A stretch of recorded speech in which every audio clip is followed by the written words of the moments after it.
नमस्कार दोस्तों, आप सभी का स्वागत है जयप्रिया स्टोरी में।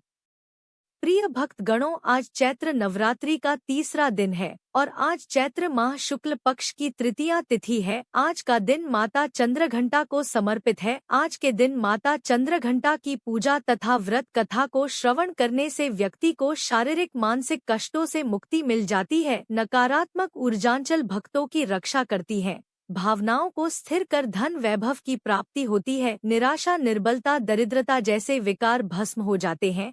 शक्ति, ऊर्जा, साहस जैसे गुण श्रवणकर्ता के तन मन में समाहित होते हैं। तो आज मैं सुना रही हूँ चैत्र नवरात्रि में सुनी जाने वाली माँ चंद्रघंटा की बड़ी ही दुर्लभ तथा पौराणिक कथा। तो आप सभी भक्तगण इन कथाओं को बड़ी श्रद्धा तथा प्रसन्न चित्त मन से सुनिए। अपनी कठोर तपस्या से भगवान शिव को वापस जीतने के बाद देवी पार्वती राजा हिमान के महल में लौट आई। राजा हिमान और देवी मैनावती अपनी पुत्री को अपने तपस्या में सफल देखकर बहुत ही प्रसन्न होते हैं। शिव और माता पार्वती के विवाह का दिन आ गया। सभी देवता इस बात से बहुत प्रसन्न थे कि उनके भगवान का विवाह हो रहा है। भगवान शिव के सभी गण उनकी बारात के साथ राजा हिमानव तो भोलेनाथ हैं, उनका नाम ही शिव है, जो शुभता को धारण करते हैं। उन्हें बाहरी दिखावे और औपचारिकताओं के पालन की क्या परवाह है। वह जैसे थे वैसे ही विवाह के लिए आगे बढ़े। वासुकी और तक्षक जैसे सबसे भयानक सांपों के साथ उनकी माला, कंगन, कमर बंद और बालियां थी। उनके बाल उलझे हुए थे। उनका पूरा शरीर शमशान की राख में ढका हुआ था। उन्होंने अपने पांचों सिर प्रकट किए। वह प्रभावशाली, उग्र और तीव्र दिख रहे थे। वह बारात में राजसी घोड़ों पर सवार अन्य लोगों के विपरीत एक बैल पर सवार होकर आए थे। मैना देवी माता पार्वती की मां, जो अपनी दामाद पर नजर डालने की उससे प्रतीक्षा कर रही थी, जिसके लिए उनकी बेटी ने इतनी कठोर तपस्या की थी। भगवान शिव के प्रकट होने पर हैरान और निराश हो गई। उनका रूप न केवल अरुचिकर था, बल्कि वे अत्यंत अनियंत्रित और विचित्र रूपों से घिरे हुए थे। भूत, प्रेत और पिचास बम बम भोले के नारों से वातावरण को गुंजायमान कर रहे थे। भूत, पिचास, साधु और अघोरी बारात में शामिल हुए गढ़ इतने उत्साहित थे कि उनकी मर्यादा के लिए कोई जगह ही नहीं थी। उनकी खुशी स्पष्ट थी, लेकिन यह किसी भी तरह से कोई सुंदर या सुखद दृश्य नहीं था। इस तथ्य को पचाने में असमर्थ माता मैना देवी ने सोचा, उनकी शाही कोमल बेटी अब अपने पति जैसे आतंकित स्वभाव वाले व्यक्ति के साथ कैसे प्राणियों के बीच रहे। मैना देवी अचेत हो गई। देवी पार्वती ने शिव तत्व को गहराई से आत्मसात कर लिया था और जैसा कि हमने उनके ब्रह्मचारिणी रूप में देखा, वह सप्तऋषियों के लिए शैव सिद्धांत की गुरु भी थी। फिर भी अपनी पूरी करुणा के साथ उन्होंने एक माँ के रूप में मैना देवी की दुर्दशा को समझा। भोलेनाथ को शांत होने और विवाह के लिए एक सुखद स्वरूप प्रस्तुत करने के लिए मनाने के लिए गई। अब देखिए, देवी पार्वती ने स्वयं उनके तीव्र रूप से मेल खाने के लिए क्षण भर के लिए उग्र रूप धारण कर लिया। उनके 10 हाथों में विभिन्न शस्त्र थे और उनके मुकुट पर एक घंटी के आकार का चंद्रमा था। देवी के इस रूप को चंद्रघंटा रूप में पूजा जाता है। माँ के इस रूप ने भगवान शिव के रौद्र रूप को शांत किया और उनके उपद्रवी गणों को वश में किया। चंद्रघंटा के उग्र और तेजस्वी रूप को मानते हुए माँ ने शिव से 100 में रूप धारण करने का आग्रह किया, जिस पर वह तत्पश्चात सहमत हो गए। उनके अनुरोध पर शिवजी ने अपना भयानक रूप त्याग दिया और भगवान विष्णु को सबसे आकर्षण दूल्हे के रूप में उनका श्रृंगार करने दिया। भगवान शिव को इस रूप में चंद्रशेखर या सुंदरेश्वर के नाम से जाना जाता है। देवी पार्वती ने शिव जी के प्रति अपना प्रेम दिखाने के लिए, जिनकी जटाओं पर हमेशा आधा चंद्रमा रहता है, अपने माथे पर आधा चंद्रमा सजाया। भव्य विवाह के बाद देवी पार्वती एक शालीन नई दुल्हन के रूप में भगवान शिव के साथ गई। भगवान शिव अभी भी ध्यान में डूबे थे और देवी पार्वती एक बार फिर हर दिन उनकी गुफा को साफ करती और उनकी सभी जरूरतों का प्रेम से ख्याल रखती थी। धीरे धीरे देवी पार्वती ने कैलाश पर अपना नया घर स्थापित कर दिया। इस बीच तारकासुर बेचैन हो रहा था। अब तो शिव और उनकी शक्ति एकजुट हो गए थे, इसीलिए तारकासुर भयभीत था। उसने नव विवाहित के जीवन में सौंदर्य को बाधित करने के लिए एक दुष्ट चमगादड़ राक्षस जतुकासुर को भेजा, जबकि भगवान शिव तपस्या में लीन थे और माता पार्वती अपने घर के कामकाज में। जतकासुर पूरी चमगादड़ सेना के साथ कैलाश पहुंचा। जतकासुर और उसकी चमगादड़ सेना ने आकाश को केवल अपने पंखों से ढक लिया। उन्होंने मां पार्वती के नव सजाए घर को उजाड़ना शुरू कर दिया। अभी भी एक संकोची दुल्हन और राक्षसों और असुरों के तरीकों में मां पार्वती ने शक्तिशाली नंदी की मदद लेने का फैसला किया, लेकिन नंदी जी कहीं नहीं मिले। इसी बीच भगवान शिव के अन्य गणों ने जतकासुर और उसकी शक्तिशाली सेना से सुरक्षा के लिए उनसे प्रार्थना किया, क्योंकि उन्हें बार बार जतकासुर के हाथों हार का सामना करना पड़ रहा था और भगवान शिव अभी भी गहरी तपस्या में लीन थे। तब माता पार्वती स्वयं शिव से मिलने गई। उन्होंने उनसे इस स्थिति से बाहर निकलने का मार्गदर्शन करने के लिए विनती की, फिर भी अपने तप से विचलित न होते हुए भगवान शिव ने उन्हें भीतर से सशक्त करने का निर्णय लिया। भगवान शिव अपनी साधना में गहरे थे, तभी माता पार्वती को जतकासुर से स्वतंत्र रूप से लड़ने की प्रेरणा मिली। अकेले उन्होंने जतकासुर से युद्ध करने का फैसला किया। वह गुफा से बाहर निकली और उन्होंने देखा कि आकाश अभी भी अंधेरा था, चमगादड़ के पंखों से ढका हुआ था। उन्होंने चंद्रदेव से प्रार्थना किया कि वह उनके लिए युद्ध के मैदान को रोशन करने के लिए उनके माथे पर आराम करें।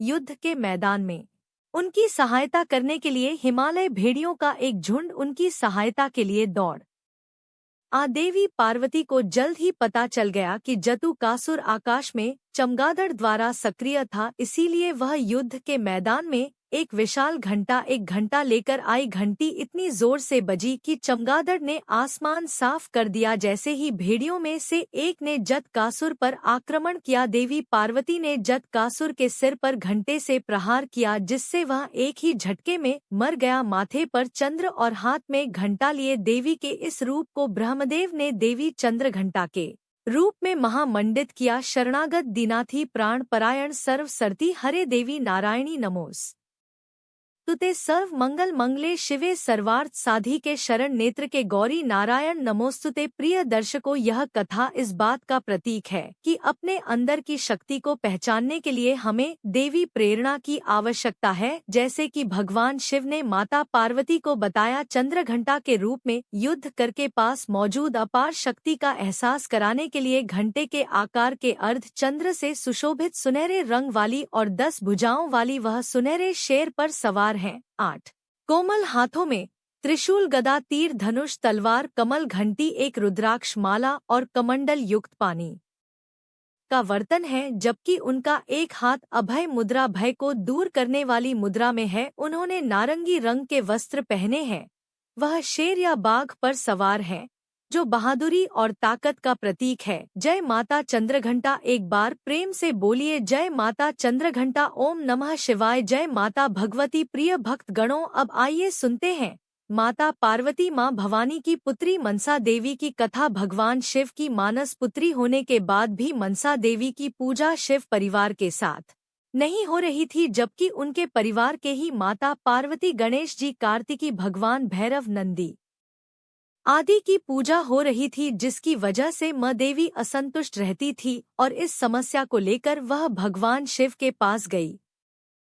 शिकायत सुनकर शिव जी ने कहा, है पुत्री मनसा, पृथ्वी पर चंपापुरी में एक सौदागर चंद्रधर मेरा विख्यात एवं कट्टर भक्त है। सर्वप्रथम उसी सौदागर से तुम पूजा लो। अगर वह तुम्हें पूजा दे देगा तो तुम्हारी पूजा इस पृथ्वी पर शिव परिवार की तरह होने लगेगी। मनसा देवी चंपापुरी के चंद्रधर के पास प्रकट हुई और उस सौदागर से अपनी पूजा मांगी, लेकिन चंद्रधर ने उनकी पूजा करने के बजाय उनकी अवहेलना कर डाली। परिणाम स्वरूप सौदागर के 6 पुत्रों को मनसा देवी के विष का कोप भाजन शिकार होना पड़ा। सभी पुत्र सर्प के दंश के शिकार हुए। कट शिव भक्त चंद्रधर फिर भी मनसा देवी की पूजा को तैयार नहीं हुआ। कुछ समय बाद चंद्रधर को बाला लखनदर के रूप में 7वां पुत्र हुआ। माता मनसा देवी के श्राप के अनुसार बाला लखनदर की मृत्यु सर्प दंश से सुहाग रात के दिन सुनिश्चित थी। हठी सौदागर ने भगवान विश्वकर्मा का आवाहन कर लोहा बांस का एक ऐसा अद्भुत भवन बनाने को कहा जिसमें सुरक्षा को लेकर कोई छेद छोड़ने को नहीं कहा गया। इस बात का पता चलते ही मां देवी ने कारीगरों को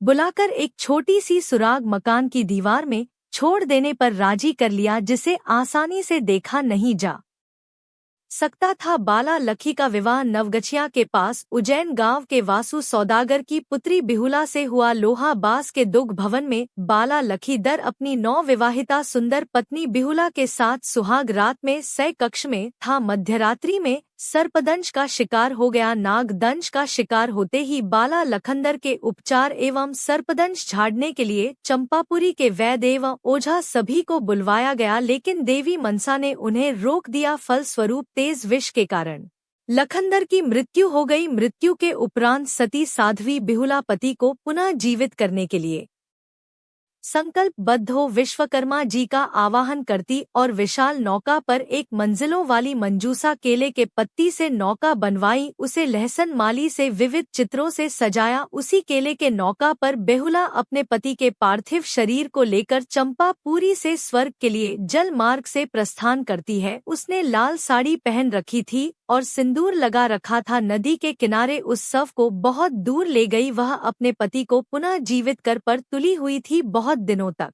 उसने कुछ भी नहीं खाया, जिससे उसका शरीर सूख गया था। लखनदर के शरीर से दुर्गंध भी आने लगी थी।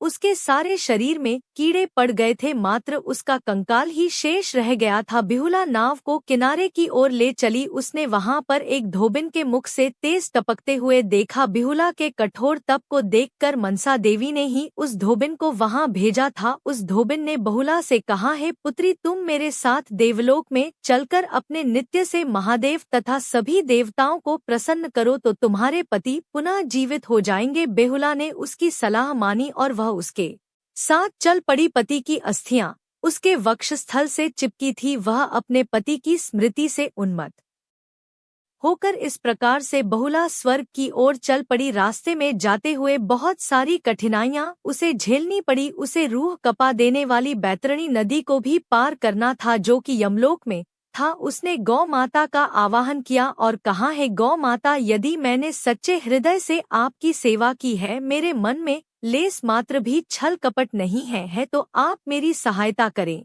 यह सुनकर गौ माता तुरंत वहां प्रस्तुत हो जाती है और बहुला को अपने पूंछ के सहारे बैतरणी नदी को पार कराती है। इस प्रकार सती सावित्री बिहुला अपने पति को लेकर तनी नदी को पार करती है। यमलोक होते हुए यमराज के प्रश्नों का जवाब देते हुए उन्हें प्रसन्न करती है तथा बेहुला इंद्रासन पहुंच गई। बेहुला ने अपने सतीत्व, तेज एवं अकाल भक्ति नित्य से भगवान इंद्र को प्रसन्न कर दिया। भगवान इंद्र सहित सभी देवताओं ने से मनोवांछित वर मांगने को कहा। बेहुला ने अपने पति का जीवन दान मांगा। इस प्रकार से सभी देवताओं ने मिलकर माता मनसा देवी की अनुग्रह से उसके पति को जीवित कर दिया। तब बेहुला ने अंत में आकर देवताओं से कहा, उसे अपने 6 ज्येष्ठों का जीवन भी दान में चाहिए। भगवान इंद्र ने सहर्ष उसकी मांग स्वीकार कर ली। फिर क्या था, सातों भाइयों के साथ बिहुला चंपापुरी अपने ससुराल लौट आई और बिहुला का भव्य स्वागत किया गया। माता मनसा देवी प्रकट हुई और बिहुला के समक्ष पुनः अपनी पूजा का प्रस्ताव रखा। बिहुला के ससुराल के सभी लोगों ने माता मनसा देवी को पूजा देना स्वीकार किया, लेकिन चंद्रधर अपनी जगह अडिग रहा। उसकी घोषणा थी कि मेरा दाहिना हाथ शिव की पूजा को ही अर्पित है, इसीलिए मैं पूजा नमन मात्र भगवान शिव का ही करूंगा। घर के सभी परिजनों ने मिलकर हठी सौदागर को देवी मां मनसा की पूजा करने के लिए मना लिया। चंद्रधर ने हामी तो भर दी, लेकिन अपने बाएं हाथ से मनसा देवी को पूजने के लिए फूल और नैवेद्य अर्पित किए। पूजा के लिए भव्य मनसा बसहरी मंदिर का निर्माण किया गया कहा जाता है। तभी से मनसा देवी की पूजा शिव की मानस कन्या के रूप में होने लगी। उसी वक्त मनसा देवी ने बिहुला को आशीर्वाद दिया, दुनिया की सती नारियों में से उसका स्थान सुरक्षित रहेगा और उच्च रहेगा, और मनसा पूजा के साथ ही बिहुला की भी पूजा की जाएगी। तो प्रेम से बोलिए माता मनसा देवी की जय हो जय। माँ मनसा देवी है मनसा देवी, जिस प्रकार आपने बिहुला के पति का जीवन सुरक्षित रखा, उसे जीवन दान दिया, आप अपने भक्तों सभी सुहागिनों के सुहाग को अमर रखना। जय जग जननी आदि भवानी, जय महिषासुर मारण माँ उमर माँ गौरी ब्रह्माणी, जय त्रिभुवन सुखकारिणी माँ। श्वास श्वास में बसी माँ दुर्गा, मन मंदिर है धाम, स्वीकार करो माँ नमन हमारा, कोटि कोटि प्रणाम। दृग माँ तेरी आरती गाऊं, नौ दुर्ग माँ तेरी आरती गाऊं, अम्बे महारानी तेरी आरती गाऊं, आरती गाऊं मैया तुमको मनाऊं, आरती गाऊं मैया तुमको मनाऊं, अम्बे महारानी तेरी आरती गाऊं, अम्बे महारानी तेरी आरती गाऊं। पहली प्रकृति देवी शैलपुत्री, दूसरी ब्रह्मचारी जग निर्मात्री, देख रूप बलिहारी मैं जाऊं, नौ दुर्गे माँ तेरी आरती गाऊं, तीसरी चंद्र घंटा शांति दायक, तीसरी चंद्र घंटा शांति दायक, चौथी कुष्मांडा जग की नायक माँ के चरणों में शीस नवा। नौ दुर्गे माँ तेरी आरती गाऊं, नौ दुर्ग माँ तेरी आरती गाऊं, पाँच स्कंद माँ भाग्य की दाती, पाँचम स्कंद माँ भाग्य की दाती, छठी कात्यानी तुष्टि दाती, जोत जलाऊं मैया सुमिरन गाऊं, जोत जलाऊं मैया सुमिरन गाऊं। नौ दुर्गे माँ तेरी आरती गाऊं, नौ दुर्ग माँ तेरी आरती गाऊं, सातवीं काल रात्रि शुभ फलदायक, सातवीं काल रात्रि शुभ फलदायक, आठवीं महागौरी शक्ति दायक, महाशक्ति की महिमा में गाऊं, महाशक्ति की महिमा में गाऊं। नौ दुर्ग माँ तेरी आरती गाऊं, नौ दुर्ग माँ तेरी आरती गाऊं, नवे महामाई माँ सिद्धि धात्री, नवी महामाई महासिद्धि धात्री। नौ दुर्गा पूजन से पूर्ण नवरात्रि, नौ दुर्गा पूजन से पूर्ण नवरात्रि, दुर्गा पूजन का आनंद पाऊं। नौ दुर्गा माँ तेरी आरती गाऊं, नौ दुर्गा माँ तेरी आरती गाऊं, अम्बे माँ महारानी तेरी आरती गाऊं, नौ दुर्गा माँ तेरी आरती गाऊं, आरती गाऊं मैया तुमको मनाऊं, आरती गाऊं मैया तुमको मनाऊं, अम्बे महारानी तेरी आरती गाऊं, अम्बे महारानी तेरी आरती गाऊं, अम्बे महारानी तेरी आरती गाऊं। बोलिए अम्बे मात की जय। उम्मीद है आपको वीडियो पसंद आई होगी। यदि पसंद आई हो तो वीडियो को लाइक कीजिए और कमेंट बॉक्स में अपनी राय जरूर लिखें। वीडियो में कोई गलती हो गई हो तो माफ कीजिएगा। ऐसी ही और वीडियोस के लिए हमारे चैनल जयप्रिया स्टोरी को सब्सक्राइब करें। धन्यवाद।